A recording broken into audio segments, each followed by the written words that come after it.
నిజామాబాద్ జిల్లా రుద్రూరులో న్యాయవాది కళ్యాణ్పై ముష్కర్ల దాడిని తీవ్రంగా ఖండిస్తున్నామని బీజేపీ జిల్లా అధ్యక్షులు దినేష్ పటేల్ అన్నారు. ఇది ముమ్మాటికి ప్రభుత్వ వైఫల్యమే అన్నారు. హిందువులపై దాడులు చేస్తే సహించేది లేదని ఆయన హెచ్చరించారు. రాష్ట్రంలో లా అండ్ ఆర్డర్ పూర్తిగా అదుపు తప్పిందని, హిందువులపై జరుగుతున్న దాడులను అడ్డుకోవడంలో రాష్ట్ర ప్రభుత్వం పూర్తిగా విఫలమైందని విమర్శించారు.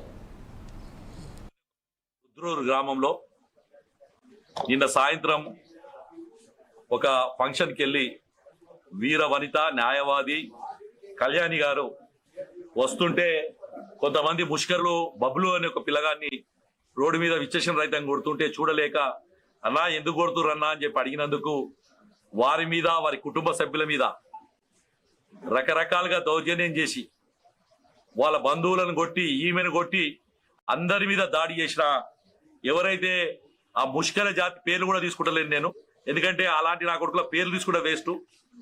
ఇవాళ నేను ఒకటే అడుగుతున్నాను, మేము వెళ్ళి ఆమెకు సాంఘీభావం చెప్దాం అనుకుంటే పోలీస్ డిపార్ట్మెంట్ మమ్మల్ని అడ్డుకుంటుంది. నేను రేవంత్ దీన్ని మహేష్ గారిని సూటిగా ఒక క్వశ్చన్ అడగాలనుకుంటున్నాను. నిన్న ఇందూర్ కార్పొరేషన్లో మీకు 17 సీట్లు వస్తే మాకు 28 సీట్లు వచ్చినాయి. అయినా అక్రమంగా లోపైకోరిగా దిగజారి ఎంఐఎంఓడు కాళ్ళు మొక్కి ఆ దరుసలం దగ్గరకు పోయి జుకాయించి ఆ టీఆర్ఎస్ తోటి బతిల్లాడుకొని మేయర్గా కూర్చున్నారు. అయినా నా బీసీ బిడ్డ మేయర్ అయిందని మేము ఊరుకున్నాం. నిన్న ఒక స్టేట్మెంట్ ఇచ్చారు, హిందూ ముస్లిం బాయ్ బాయ్ అని. మరి బాన్స్వాడలో దాడి చేస్తున్నప్పుడు ఏడిపోయింది బాయ్ బాయ్ అని అడుగుతున్నా. రుద్రూరులో నా కళ్యాణి అనే నా చెల్లె మీద దాడి చేస్తున్నప్పుడు